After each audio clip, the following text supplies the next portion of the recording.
नमस्ते। आज का एपिसोड हम सबके लिए बहुत स्पेशल है एंड खासकर मेरे लिए बहुत स्पेशल है क्योंकि आज हम सब मिलने वाले हैं एक ऐसी शख्सियत से जिनके पास 96 साल की लाइफ का एक्सपीरियंस है एंड उनके पास हमें सुनाने के लिए वो किस्से और कहानियां हैं जो हम अक्सर कहानियों में सुनते हैं। सो आज हम मिलेंगे स्पेशल इंसान से, वो है मेरी अम्मा एंड दादी एंड जिनसे हम लेंगे उनके जीवन के एक्सपीरियंस से वो हमें क्या सीख देती हैं। सो नमस्ते अम्मा। खुश रहो, स्वस्थ रहो, लंबी आयु हो और हमेशा इसी तरह हंसते मुस्कुराते रहो। अच्छा अम्मा, अपना बचपन बताइए, आपका बचपन कैसा था? क्या उस जमाने में लड़कियों को पाबंदियां थी स्कूलिंग को लेकर, पढ़ाई को लेकर, बाहर जाने को लेकर? कैसा था आपका बचपन? भाई देखो, गांव में तो ये था कि गांव में तो लड़कियों को नहीं भेजा करते थे पढ़ने के लिए, लेकिन हम तो हमारे पिताजी वहाँ लखनऊ में पुलिस ऑफिसर थे, तो पुलिस इंस्पेक्टर थे। उन दिनों हमें तो, हमारे लिए तो छुट्टी थी, हमें तो चाहे कहीं भी पढ़ने भेज देते। हम वहाँ स्कूल था उसमें पढ़ने जाते थे। उन दिनों घोड़े टांगे चलते थे, व्हीकल तो थी नहीं उस वक्त, ना गाड़ियाँ थी ना ये साइकिलें थी बस। तो फिर हम वहाँ पढ़ने जाते थे तब हमें घोड़े टांगे से लेके जाते थे, वही छोड़ के जाते थे। उनके जो अर्दी होते थे उनका काम होता था ये हमारे पिताजी के। तो हमें तो पढ़ने की पूरी छूट थी, बहुत अच्छी तरह से पढ़े, हमारे ऊपर कोई पाबंदी नहीं थी पढ़ने के लिए। तो आपने लखनऊ में ही की अपनी सारी पढ़ाई? सारी पढ़ाई तो नहीं की, तो हमारे पिताजी जब उन दिनों रिटायर होने को थे तब फिर हम आगे थे डिस्ट्रिक्ट सहारनपुर में, वहाँ देवबंद था, देवबंद शहर में पढ़े थे। हमारे पिताजी रिटायर होकर गाँव में आ गए थे। फिर हमारे चाचा जी वकील थे तो वो देवबंद में रहते थे, फिर हम लोगों ने वहाँ से पढ़ाई पूरी करी थी। कुछ बचपन का ऐसा फनी किस्सा जो आप हम सबके साथ शेयर करना चाहेंगी? अरे हम शैतान तो पूरे थे।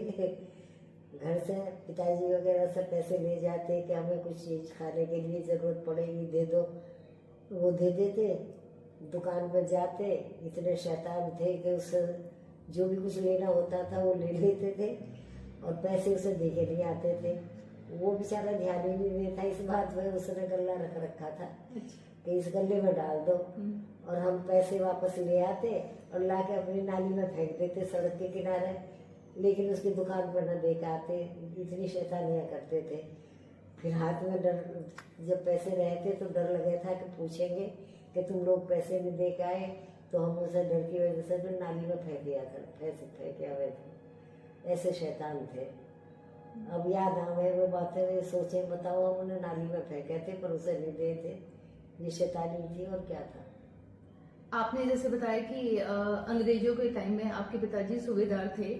सो अंग्रेजों का कुछ कल्चर आप बताएंगी? क्या वो अच्छे थे, कैसे थे, जैसे हम बचपन से देखते आए हैं या सुनते आए हैं? अच्छे थे अंग्रेज लोग, तो बहुत ही प्यार किया करते थे हमारे साथ, खूब खेलते और खूब प्यार करते थे। हाँ, अंग्रेज लोग बहुत अच्छे थे, उनमें कोई बुराई नहीं थी। और कुछ न कुछ हमारे लिए लेके भी आया कर रहे थे, खिलौने विलौने।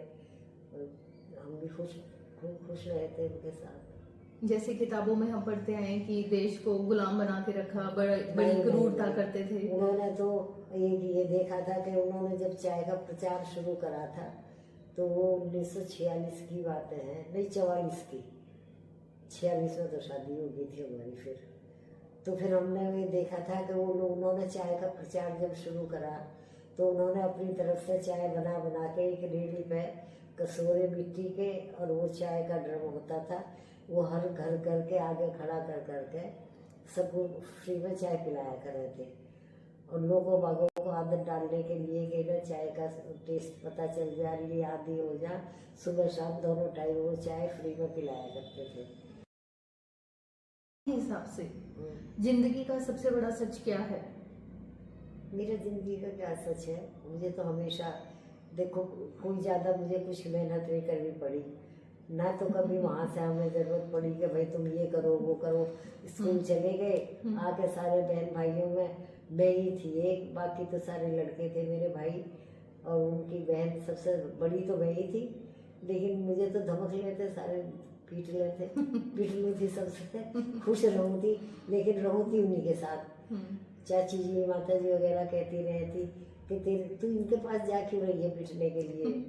मैं ये कह रही थी बाबू मैं किसके साथ खेलूं, अब लड़की थी तो क्या है, मुझे भी तो खेलना कूदना चाहिए था, टेनिस वगैरह खेला कर रहे थे हम सारे। लेकिन भाई थोड़ी थोड़ी बात पर पीट भी गए थे, तो हम तो पीट गए थे। कहती कि तेरे हाथ में तुम भी मारो, मैंने कहा ना मेरे से नहीं मारा जाता। मैं उन्हें गाली जरूर दे दूँ थी, सूर गधा कह देंगे। अच्छा, तो आप ये वाली गाली देते थे? हाँ बस ये कहा करो थी सूर गधा। फिर वो मेरे दो एक मार देते, फिर मैं कह देती। तो फिर मेरी माता जी चाची जी वगैरह कहा करती तेरी जबान चले, तेरे हाथ क्यों नहीं चलते। मैंने कहा मैं एक मारूंगी मेरे चार मारेंगे, तो मैं गाली दे दूँ, इससे तो अच्छा। वो अच्छा था। ये सब अच्छा, आप गेम कौन कौन से खेलते थे? जैसे आपने बताया आप टेनिस भी खेलते थे उस टेनिस टाइम भी में? खेलते थे, और उनके साथ में जो जो खेल वो लड़के खेलते थे ना भाई। गुल्ली डंडा भी हुआ था, गुल्ली डंडा भी खेल लो वो थी। हमारा देश का हाँ, पारंपरिक गेम है। हाँ गुल्ली डंडा भी खेल लो थी, कबड्डी भी खेला करो थी। खेल तो जो जो कोई वो खेले थे सब खेलो थी उनके साथ, खेल कोई नहीं छोड़ा खेलना। अच्छा, जैसे आपने लखनऊ भी मेंशन किया और आपने काफी साल वहाँ पे लगाए भी, सो लखनऊ के बारे में वहाँ का कल्चर कैसा था, वहाँ का खान पान कैसा था, बहुत बढ़िया। आपको वहाँ क्या पसंद था? अरे भाई बहुत बढ़िया था, लखनऊ जैसा शहर तो बहुत अच्छा था। सारी चीजें पसंद थी, जब तो हमें वहीं का पता था, वहीं का सब कुछ अच्छा लगता था। जैसा भी था अपना जीवन बहुत अच्छा लगता था। तैयार होके स्कूल जाना, स्कूल से आना, दरवाजे पर बैठे रहे थे, वो इंतजार करते रहे थे कि बच्चे आएंगे। जहाँ तांगा आके खड़ा हुआ फौरन हमें उतारते, बस्ते उतारते हमारे, क्योंकि भाई हमारा तो पिताजी का रहना सहना उस वक्त का थे तो वो इंस्पेक्टर, पुलिस इंस्पेक्टर। परंतु आजकल का कोई गवर्नर का भी ऐसा नहीं होता होगा जैसे हमारे पिताजी बहुत ही शौकीन मिजाज के थे। उनकी शौक में क्या शामिल था, जैसे आप उनके शौक में अरे एक नौकर तो उनका खड़ा रहता हर वक्त हुक्का भरने के लिए, वो हुक्का पिया करते थे। एक उनका खड़ा रहता, कोई ठंडाई रगड़े हुए खड़ा है लिए हुए कि लोग ये पियो, कोई जूते उतारता, कोई कपड़े बदलवाता। ऐसे शाही ठाट से रहे थे हमेशा। ऊपर सोने के लिए तीसरे मंजिल पे, उन दिनों लाइट नहीं होती थी, बिजली लखनऊ जैसे शहर में भी नहीं थी। अच्छा, तो उन दिनों भी वैसे पंखे लगे हुए थे कमरों में, तो ऊपर छत वाले पंखे भी थे, वो पहले कपड़े के होते थे, उसे डोरी से खींचे करते थे नौकर बाहर बैठ कर। तो बाहर सोया करते थे तीसरे मंजिल पर। वहाँ उनके लिए बिल्कुल सफ़ेद चादर हो, कढ़ाई वाली चादर हो, और मसेरी उसके ऊपर लगी हुई हो, और एक मालिया आया करता था, वो खुशबूदार ये मोगरे के फूलों से हार बना बना के लाता, 20-25 हार रोज रात को डंडे पर लाता वो, और घर दे के जाता। उन हारों को वो बसेरी के चारों तरफ लटकवाए करते। तो पीछे उसके खड़ा होकर एक आदमी हवा करता रहता बड़े पंखे से छत के ऊपर, तो वो हवा के साथ तो खुशबू अंदर जाती रहती। खुशबू के बड़े शौकीन थे, तो बस उनके तो बड़े शाही ठाट थे। वो ऐश तो बहुत ही जिंदगी में हमने काटी, और हमेशा ड्राई फ्रूट इस तरह टंगे रहे थे। उन दिनों तो बड़े सस्ते थे, कोई ऐसी महंगी नहीं थी। हर वक्त मुट्ठी भरी लेकर भाग गए, खाते फिरते रहे, घूमते फिरते रहे, बड़ी ऐश में बचपन कटा। अच्छा, वहाँ के लोकल लोगों को देखने का मौका मिला आपको? वो कैसे रहते हैं, लोकल क्या वो खाना खाते हैं, कैसी उनकी भाषा थी? नहीं, भाषा तो उनकी थी पूर्व वाली। यहाँ की भाषा तो थोड़ी थोड़ी दूर की जगह में सब ये अंतर है। भाषा तो उनकी थी अलग, पर ये ऐसी थी कि समझ में आ गई थी। ऐसी कोई भाषा नहीं थी कि जो समझ न सके। भाषा भी अच्छी थी, रहन सहन खाना पीना सब कुछ ऐसा ही था जैसा हमारा था। अच्छा माँ, अब आप अपनी शादी का बताइए। आपकी कितने साल की उम्र में शादी हुई और कैसा वो आपका एक्सपीरियंस था? पहले तो याद है शादी तो मेरी, भाई देखो मेरे घर वाले तो इतनी जल्दी करनी चाह नहीं रहे थे शादी, लेकिन उन्हें मजबूरन करनी पड़ी। क्यों कि मेरा जो था रिश्ता पक्का कर दिया था पहले ही, क्योंकि उन्हें अच्छा लड़का मिल गया था और अच्छा घर बार मिल गया था, अच्छा परिवार मिल गया था। तो जब मैं पढ़ रही थी, पढ़ती ही मेरी उन्होंने शादी के मतलब लड़का देख के तय कर दिया। अब ऐसा हुआ कि रिश्ता करने के बाद 1 साल 1.5 साल के बाद मेरी सास जो थी उनके गले में कैंसर की तकलीफ होगी। अब जब उन्होंने सुना कि भाई उम्र तो मेरी उस वक्त शादी लायक थी नहीं, क्यों कि मैं 46 में मेरी शादी हो गई थी। वो इसीलिए कि उन्हें डॉक्टर ने कह दिया कि इन्हें कैंसर की तकलीफ है और ये बचेंगे नहीं। तो उन्होंने तो शोर मचा दिया कि भाई मेरी शादी करो, मैं कम से कम। और वो अकेले थे अपने माँ बाप के लड़के, और दूसरा उनका कोई भाई बहन नहीं था। हमारे दादाजी। तो उन्होंने तो बस फिर ये लगी कि फिर तो मैं ख़त्म हो जाऊंगी और शादी कर दो, मैं कम से कम देख तो जाऊं कि भाई शादी करके मेरे बहू कैसी आई है। तो जब उन्होंने मजबूर कर दिए कि या तो शादी करो, नहीं तो हम कहीं और से रिश्ता ले लेंगे, तो मेरे पिताजी को विवश होकर शादी करनी पड़ गई। उस टाइम मैं 16 साल की थी जब मेरी शादी हुई। हमें शादी का नाम भी नहीं पता था कि शादी क्या है किसे, पर करवानी पड़ी, क्या करें। जब घर वालों ने कर दी तो हमने भी करवाई ली। अब बस आगे की कुछ ना पूछे। जब शादी करके भेजने लगे, मुझे बिठाने लगे, उन दिनों ट्रेन थी, बस वगैरह कार वगैरह तो चले नहीं थे। शादी करके जिस वक्त स्टेशन पर लेके आए और मुझे गाड़ी में चढ़ाने लगे, तो मैं तो अपने पिताजी के चिपट गई। मैंने कहा अकेली तो नहीं जाती। कहने लगे और क्या करूँ, और भाई लड़की को तो अकेले ही भेजना पड़ा है। मैंने कहा ना, मेरे भाइयों को मेरे साथ भेजो। अब ऐसा है कि उस वक्त वो भाई भी आए हुए थे गाड़ी में चढ़ाने के लिए।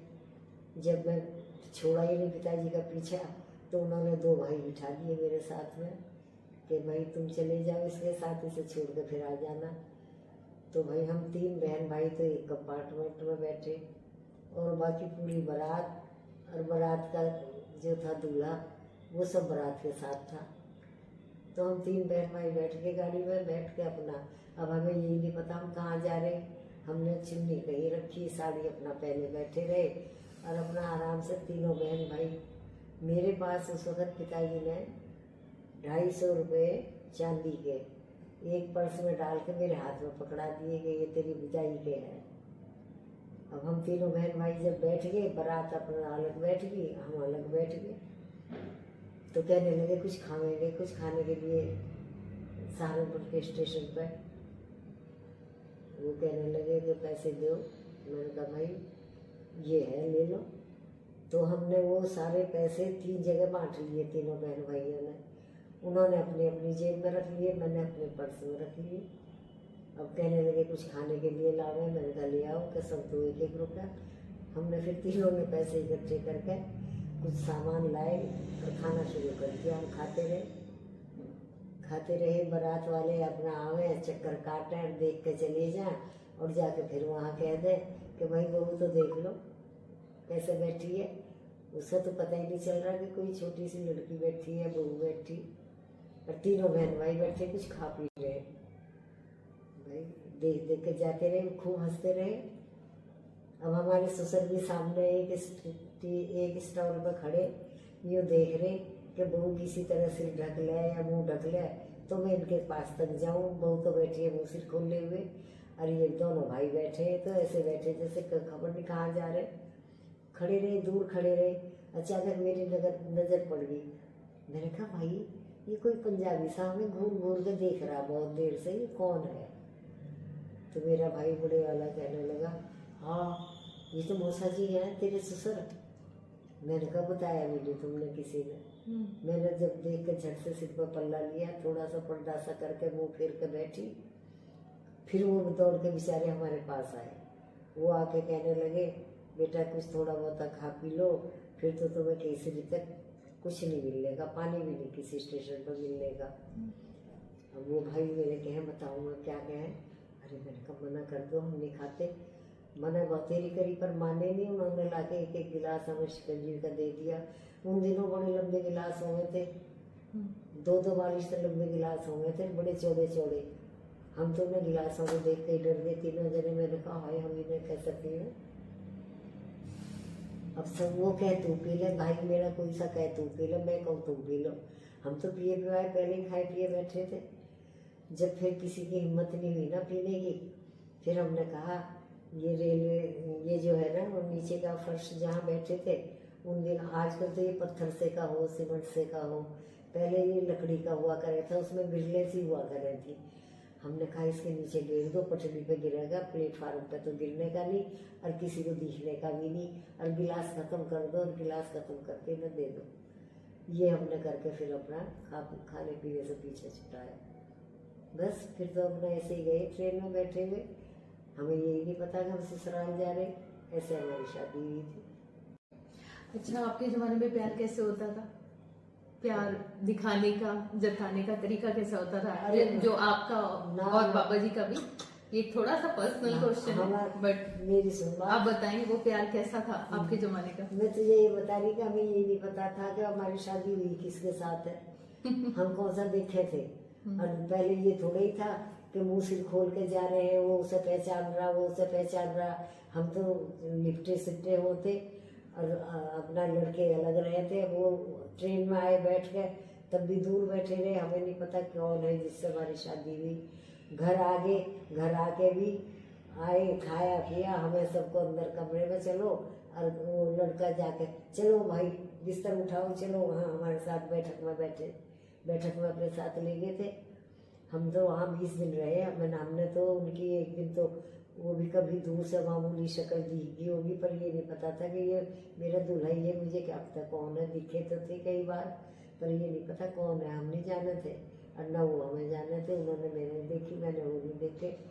फिर वो तीसरे दिन अपना चले गए। उन दिनों खरड़ पढ़ा कर रहे थे, तो वो तो अपना स्कूल के लिए खरड़ चले गए और हम अपने वहाँ रहे घर में ससुराल अपनी सास के पास। सास के साथ ही सो गए थे, सास के साथ ही नहाना धोना खाना पीना जो करवा दिया कर लिया।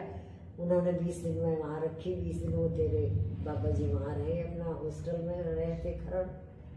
तो भाई हमें नहीं पता था हमारा किससे ब्याह हुआ और क्या प्यार और क्या बिना प्यार हो, हमें नहीं पता कुछ भी।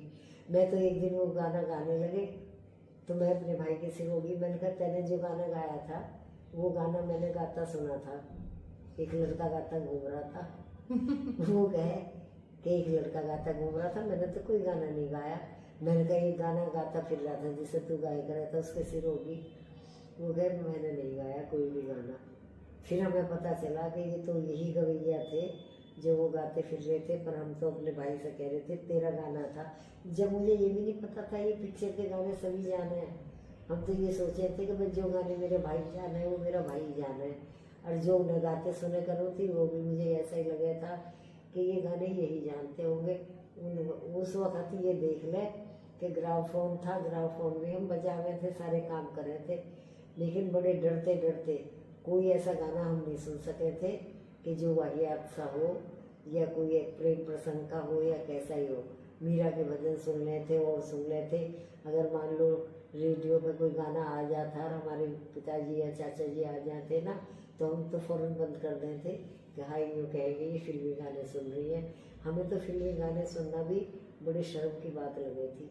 हमारा टाइम तो ऐसा था।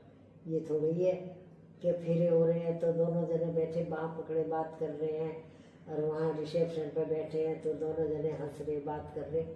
अरे हमें तो असली पूछे तो 6 महीने तक, 6 महीने बाद उनके साथ बातचीत करने की हिम्मत हुई थी।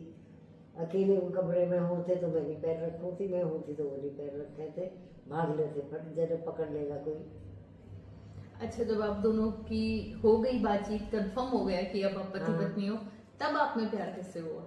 अरे प्यार क्या, खाक प्यार करेगा ना थे। कभी ये है कि वो पिक्चर के शौकीन हुआ कर रहे थे तेरे बाबा जी। दूसरे बस ये है कि भाई जो मुझे पसंद था वही उन्हें पसंद था, जो उन्हें पसंद था वही मुझे पसंद था। हमारा जो है मिजाज बिल्कुल दोनों का एक था। तो इस करके हमारी बहुत अच्छी निभी, और गांव में भी रही। लखनऊ जैसे शहरों में अपने पिताजी के साथ रह के फिर आके गांव देखा था। पर बस ये है कि भाई हमारी दोनों की जो है बहुत अच्छी निभी। इस वजह से मुझे कभी ये महसूस नहीं हुआ कि मैं गांव में आई, मैंने शहर छोड़ कर अब गाँव में कैसे टाइम काटूँ। एक दूसरे से खुश थे, वो मेरे से खुश थे, मैं उससे कभी उनसे कभी कह भी देती। मैं कहा आप कभी किसी बात के बारे में तो कह दिया करो कि तू ऐसे नहीं ऐसे कर, ऐसे नहीं ऐसे कर। तो ये कह दिया करे थे, मौका ही नहीं देती, मुझे कहने का मौका ही नहीं देती। तो बस ठीक थे, जैसा वो चाहते ऐसा हम करते रहते, जैसा हम चाहते ऐसे वो है। इस करके गांव में भी मेरा रहा ये जरूर सुनने में आया था कि कुछ सीखा नहीं, कुछ जानती नहीं, कुछ करती नहीं। अब हम गांव में रहे नहीं कभी, हमें क्या पता गांव में। हमारी तो 5-5 भैंस हुआ करे थी ससुर के यहाँ, तो उनका दूध आता, वो दूध 5 बाल्टियों में निकाल कर रख जाते और वो शाम तक रखा रहता। मुझे ये नहीं पता है कि भाई इसे गर्म करने के लिए कैसे रखा जाए, क्या करा जाए, क्या नहीं।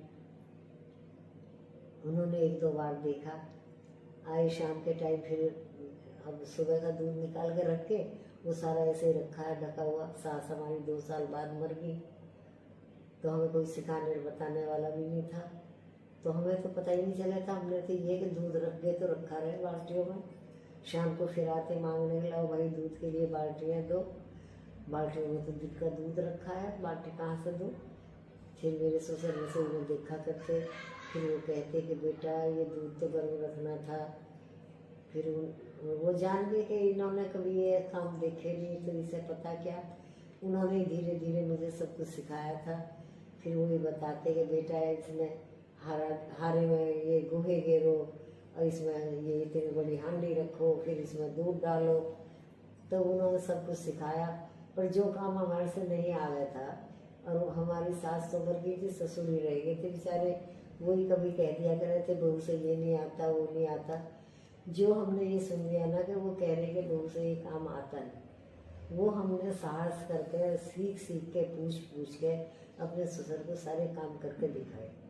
तो हमारे ससुर भी हमारे से इसीलिए बड़े खुश थे कि बहू ने जो काम नहीं आता था वो करके दिखा दिया। बड़ी हिम्मत करनी पड़े, बड़ी वो रखना पड़े है, धैर्य रखना पड़े, दूसरों को अपना बनाना पड़े। परिवार बहुत लंबा चौड़ा था मेरा ससुराल का। 10 दौरानी जिठानी थी, क्योंकि इनके जो बाबा जी के भाई थे, 4 भाइयों के वो औलाद थी सारी, एक ही बिल्डिंग में रहते थे। जो काम नहीं आता था अपनी जिठानियों से उनसे कहा के सब कुछ सीखा, और जो नहीं आया वो सब कुछ करके दिखाया। इतनी हिम्मत और हौसला अपने में साथ पैदा करा कि मैं भी इनके जैसे सारे काम करके दिखाऊं। तो परिवार खुश था।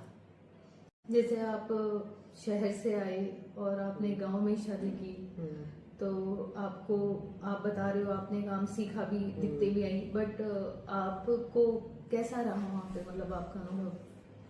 मतलब मैं घबराई नहीं कभी। मैं गाँव दी जैसी नहीं बनी, लेकिन मैंने अपनी सारी दौरानी जिठानियों को और जो भी मेरे बाद बहुएं आई हैं सबके लिए ऐसा रास्ता साफ कर दिया था कि उन्होंने ही मेरा रंग ले लिया। लेकिन मैं गांव में रह के गाँव दीदी कहलवाई।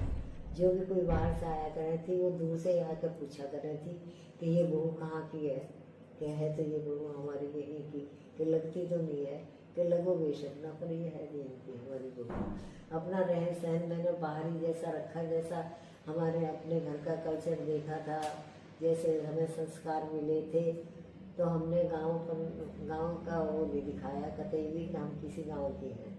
अब वैसे रहने वाले हम भी भायले गांव के थे। डिस्ट्रिक्ट सहारनपुर में भायला गांव है, तो वो बड़ा मशहूर गांव है, पर अपने गांव में भी हम इसी तरह रहे थे और यहाँ आके भी ऐसे ही रहे। तो हमने सारा रंग रूप उनके गांव का बदल दिया था, सारा शहरी जैसा हो गया था।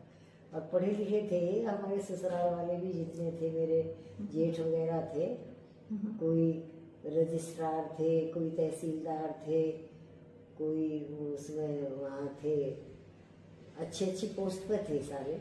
लेकिन लेडीज़ जो थी, पहले रिवाज ये था कि लेडीज़ हमेशा गांव में ही रहती थी, चाहे नौकरी करने के लिए लड़के कहीं भी चले गए, बच्चे और घरवाली वो सब घर पे गांव में ही रहती थी। उनका पालन पोषण गांव में ही होता, वो भी सब गांव में ही रहे थे, इसलिए थोड़ा गांव का एहसास हुआ था। नहीं तो वैसे बाकी परिवार तो ये भी बहुत अच्छा था मेरे ससुराल वाला। और जब आप गांव में उस टाइम में स्लीवलेस पहनती थी तो लोगों की क्या प्रतिक्रिया आती थी? लोग जो कभी कभी मैंने भी देखी। नहीं, लोग बाग तो मजाक उड़ाए थे। और उनके यार दोस्त जितने थे, दोस्त वगैरह, वो तो सारे उन्हें बहुत ये कहा कर रहे थे कि तू बड़ा खुश नसीब है जो तुझे ऐसी बीवी मिली है कि पूरे गांव में अगर जिस गली में को निकल जाए ना तो वो देखते ही रह जाए वो तो मुझे वो कहा कर रहे थे, सरोजनी नायडू कि यार सरोजनी नायडू तू ही लाया है, बहुएं तो हमें सबको मिल गई है, पर तुझे सरोजनी नायडू मिली है। कुछ कहते रहो, कोई मुझे क्या लेना देना, मैं तो अपने ढंग से रही जैसा मैंने अपने घर में देखा था। अपनी माँ, अपनी चाची, ताई, भाभी वगैरह, वो भाभी तो खैर सब मेरे से बाद में ही आई है, मेरी शादी पहले हो गई थी। मैं अपने परिवार में सबसे बड़ी बच्ची में ही थी, बाकी मेरे सारे भाई मेरे से छोटे थे। तो हमने तो जैसे अपनी माँ और अपनी चाची वगैरह को देखा था रहते हुए, ऐसा ही हमने यहाँ आके किया। तो चाहे कोई हंसो कुछ करो, मुझे क्या लेना देना है। घर में खुश थे, ना हमारे कभी ससुर ने हमें टोका किसी बात के लिए, ना हमारे घर वाले ने टोका। फिर हमें किसी का क्या कोई कुछ कहता रहो। तो आप कहना चाहते हैं कि बेटा की सारी फैमिली पढ़ी लिखी थी, हाँ, गांव में रहते थे, गांव के कल्चर को भी कैरी किया, हाँ, और हाँ, बाहर की सभ्यता को भी। गांव में आके कोई विश्वास नहीं करे थी कि ये गांव में रहे। सभी पूछा करे थी ये कहाँ से आ रही है, कौन आ रही है। तो वो कहा करे थे ये हमारी सबसे छोटी बहू है। तो फिर सब हैरान रहे थे कि इनकी ये इतनी 8-9 बहुएं तो लगती नहीं है जैसी। हाँ, और ये सबसे छोटी है। तो बस फिर वो बता रहे थे कि भाई आई है, ऐसे ही घर से आई है। वैसे तो मेरी एक जिठानी थी, वो डिप्टी की लड़की थी, उसके भाई जज थे, दूधली की वो रहने वाली थी। जो मेरे जेठ वो थे ना रजिस्ट्रार, तो वो डिप्टी की लड़की थी, वो भी बड़े अच्छे घर से आई हुई थी। लेकिन उन्होंने अपना कल्चर नहीं बदला था, वो गांव की तरह रहती, क्योंकि उनके पापा वगैरह तो थे वहाँ शहर में, वो दूधली गाँव में रही थी। तो उनकी लेडी जो थी ना, वो ताई, माँ, ताई, चाची जो भी होंगी, वो अनपढ़ थी। और हमारा ये फर्क था कि मेरी माता जी भी और मेरी चाची जी भी वो पढ़ी लिखी थी। तो उनका रहन सहन बिल्कुल शहरों जैसा था, उसके घर के जो गांव जैसी थी, तो वो बेचारी ऐसी आई। आपने अपनी जिंदगी में सबसे मुश्किल वक्त कैसे हैंडल किया? अब इसके बारे में मैं क्या बताऊँ। वो तो टाइम वही था जिस वक्त मेरा बेटा गया, मेरा बड़ा बेटा गया। उसके जाने के बाद मैं बिल्कुल टूट चुकी थी। वो सबसे प्यारा था, वो हर वक्त मुझे माँ ही माँ करके बुलाता था। बाकी बच्चे मेरे सब मम्मी वगैरह कहते थे, पर वो हमेशा मुझे माँ कह के बुलाता। उसकी वजह से मैं बहुत परेशान हो गई थी, बिल्कुल टूट चुकी थी। फिर मेरे में खड़े होने की मेरी हिम्मत नहीं रही थी। और फिर भी मैंने अपने आप को बहुत संभाला, और संभल के फिर भी मैंने बहुत साहस के साथ हिम्मत करके फिर मैं संभली काफ़ी। जब तक मैं अच्छी तरह से संभलने भी नहीं पाई थी, तो एक 8 महीने के बाद फिर उसके पिताजी की भी डेथ हो गई थी। उन दोनों के जाने के बाद मैं काफ़ी निराश हो गई थी, टूट चुकी थी।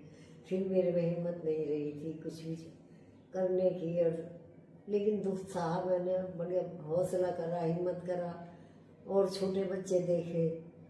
फिर अपने बच्चे के छोटे बच्चों को देख के मैंने थोड़ा बहुत धैर्य वो करा के, चलो भाई ईश्वर तेरी मर्जी है, तेने दुख दिया है तो ये भी सहना है। अब इन बच्चों को देख के मैं पाल पोष के जरा बड़े करे, तब मैं उस दुख को भूल पाई। फिर तो धीरे धीरे हिम्मत करते करते अब इतनी हो गई हूँ कि मेरे बालक बच्चे संभल गए, सब लायक हो गए, खूब मेरे साथ अच्छा व्यवहार कर रहे, खूब मेरा प्यार कर रहे। अच्छा, अगर दादी आपको कुछ छोड़ना पड़े तो आप क्या छोड़ना चाहेंगे? मैं क्या छोड़ूंगी? मैं तो कुछ भी नहीं छोड़ना चाहती। मैं तो जैसी हूँ ना ऐसे ही चाहूँ कि बस इसी तरह। भाई मुझे तो भगवान अगर उठावे ना, तो मैं तो परमात्मा से रात दिन ये कहूँ कि भगवान देख जाते हुए, भगवान के पास जाते हुए तो ये सोचूंगी कि फिर तो नहीं दोबारा मुड़ के आने की, बहुत ही डर सा लगेगा। भगवान मुझे जीती जागती को तो तुम लेना चाहिए। मैं तो ये कहा करूँ कि मैं रात को खा पी के खूब खेलती हंसती सो जाऊँ, और सुबह को जब कोई मेरे पास चाय बैठ लेके आवे ना, उस वक्त तो मैं बस ऐसे ही पाऊँ कि मैं तो हमेशा के लिए सो गई। ना तो मुझे पता लगे कि मैं जा रही हूँ, और ना मेरे घर वालों को पता लगे। मेरे घर वाले भी मुझे भेजकर दुखी तो बहुत होंगे, पर क्योंकि मेरे घर वाले मेरे से दुखी यूँ नहीं है कि मैं हाय तो नहीं मचाती सारा दिन। थोड़ी बहुत ही उम्र के हिसाब से मुझे दुख तकलीफ हो गए मेरे शरीर में, पर मैं उसे हंस के सह रही हूँ और यूँ भी ठीक हूँ कि चल भगवान मुझे कोई बीमारी तो नहीं है। अगर मुझे बुढ़ापे का ही असर है तो वो तो होएगा, उसे तो कोई मिटा नहीं सकता। पर बस ये भी खुशी है कि मुझे तकलीफ कुछ नहीं है। परमात्मा तू ले जा तो ना तो मेरे घर वालों को कुछ कष्ट उठाना पड़े, आवे मुझे जगाने के लिए फिर कह लो भाई ये तो गई, बस इतना सा उन पे हो। और मैं भी जाऊंगी तो मेरे पे भी दुख नहीं होने का, क्या है मैं इस घर से अब हमेशा के लिए विदा हो रही। अरे एक मैं यूँ भी डरूं कि जो मैं मर गई ना और फिर मेरा जन्म हो जाएगा। भगवान से ये तो मैंने कह ही रखा कि हे भगवान जैसी जगह पैदा हुई थी ऐसी जगह तो मैं उसी परिवार में अब भी पैदा मैं वही हूँ, और जैसी जगह मैं आई थी इसी परिवार में मैं आऊँ, और यही मुझे अपना परिवार सारा मिले। ये तो भगवान से मैं 2 वक्त प्रार्थना करूँ। अच्छा मानती है? हाँ, पर मुझे ये भी डर लगे कि मर के और जब पैदा हो जाऊंगी मुझे भी 3 साल की को स्कूल भेजने लगेंगे। तो मरने से डरती है फिर? बस हाँ, और 30 साल की भी स्कूल भेजना शुरू कर देंगे, फिर मेरे पे भी ये इतना बोझ ला देंगे कमर पे। अब तो हमारे इस जन्म में तो हम पढ़े तो हमारे तो वो अर्दली खड़े रहते, वही अपना बैग बुग हमारा उसमें रखे थे तांगे में, वही हमें गोद में लेके उतारे थे, वही चढ़ाने थे। और मैंने कहा अब हमें जाना पड़े करेगा बस्ता कमर पर लाद के और फिर स्कूल में। और फिर हमने तो 5 साल के बाद ही एडमिशन लिया होगा वहाँ इस जन्म में तो, और अब 3 साल के वो हमें फिर कहने जाओ स्कूल पढ़ो ये करो वो करो, इस बात से डर लगे।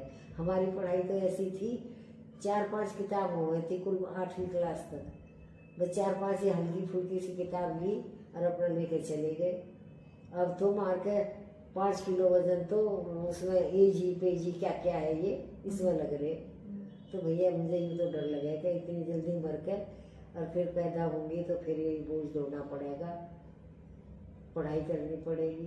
देखो क्या होगा जो होगा, फिर वे देख कर खुश होते रहे तो हमारे टाइम में और अब के टाइम में तो जमीन आसमान का अंतर है। अच्छा, अगर जो आज के बच्चों को आप क्या सलाह देनी चाहेंगे जो छोटे बच्चे हैं? आजकल के बच्चों को क्या सलाह दें भाई, आजकल के तो बच्चे बतेरे होशियार हो रहे हैं अपने आप ही। आजकल के तो बच्चे हमें ही दे दें सलाह। अब तो ये देख कि अब हमने तो पहले हमें तो इसके बारे में कुछ भी नहीं पता ये मोबाइल, लेकिन हमारे कोई पूछने वाला हो इस उम्र में हमें मोबाइल दे दिया कि लो मोबाइल में ये अपना ग्रुप बना लो, सबसे बातें करो और ये करो वो करो। हम तो उन्हें बैठ के देखते ही रह जाए, कई बार हम कर भी लें और कई बार हमारे से होता भी नहीं, और हम उन्हें चलाना भी नहीं जानते अच्छी तरह। और हमारे पास अगर हमारे 2-3 साल के बच्चे बैठे ना वो हाथ में से छीन के वो कर दें उन्हें, तो आजकल के बच्चों को हम क्या सिखाएंगे, तो बच्चे ही हमें तेरा कुछ सिखाने लगे। अच्छा माँ, सोशल मीडिया और मोबाइल को लेके आप क्या सोचते हैं? अब इसके बारे में मैं क्या बताऊं भाई, हमने तो ये देखा नहीं था कुछ। हमें तो अपना ये था घर के काम करो, घर का काम करने के बाद अपना कढ़ाई सिलाई बुनाई ये करो। हमें इसका ना तो मोबाइल का पता था ना हमें इन चीज़ों का पता था। हम तो अपने घर के कढ़ाई सिलाई अपने घर के काम के धुन में लगे रहे थे। आजकल तो ये हाथ में मोबाइल चाहिए ये जिंदाबाद, और भाई सामने टीवी चाहिए और आराम करने के लिए बेड चाहिए। हमने तो अपना कभी दिन के टाइम में लेट के भी नहीं देखा था। जब काम से फुर्सत हो जाती सारा काम हाथों से कर रहे थे, और काम करने के बाद फिर अपना लेके बैठ के हम लोगों को तो ये था कि आजकल तो सारा काम कराया मार्केट में मिल जाए। उस वक्त तो सिलाई कढ़ाई बुनाई करे थे तो देखे थे, नहीं तो कोई जाने भी नहीं था इनका। तो हम लोग तो उन्हीं कामों के पीछे पड़े रहे थे, सारा दिन अपना घर में कढ़ाई सिलाई बुनाई करते थे और शाम सुबह अपना वही काम का हो जाता। आजकल तो हर वक्त बेड बिछे पड़े रहे, सामने टीवी लगा रहे, हाथों में मोबाइल रहे, तो किसी को कुछ करने की जरूरत ही नहीं पड़ती। और उन दिनों तो सारा काम दिन में टाइम मिला था तो कढ़ाई सिलाई कर रहे थे, सुबह शाम चारपाई बिछानी, बिस्तरे बिछाने, लैंप लालटेन साफ करनी, उनमें तेल डालना, खाना बनाना, चूल्हे पे खाना बना था, मिट्टी के हंडियों में दाल सब्जी बनाया करे थे, कितनी स्वाद और कितनी बढ़िया बने थी, आनंद ही आनंद आवे था। हमें तो आजकल के इस टाइम में कुछ अच्छा नहीं लगता। रिश्तों को निभाने का सीक्रेट क्या है जो आप सबको शेयर करना चाहेंगी?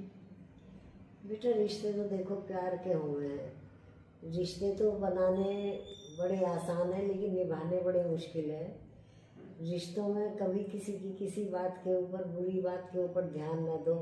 अपना मन को बिल्कुल ऐसा रखो कि मुझे किसी से कोई वो नहीं है लेना देना, जो कोई कर रहा है करता रहो, अपना प्रण तुम निभाओ कि रिश्तों में हमेशा रिश्ते प्यार से बने रहेंगे।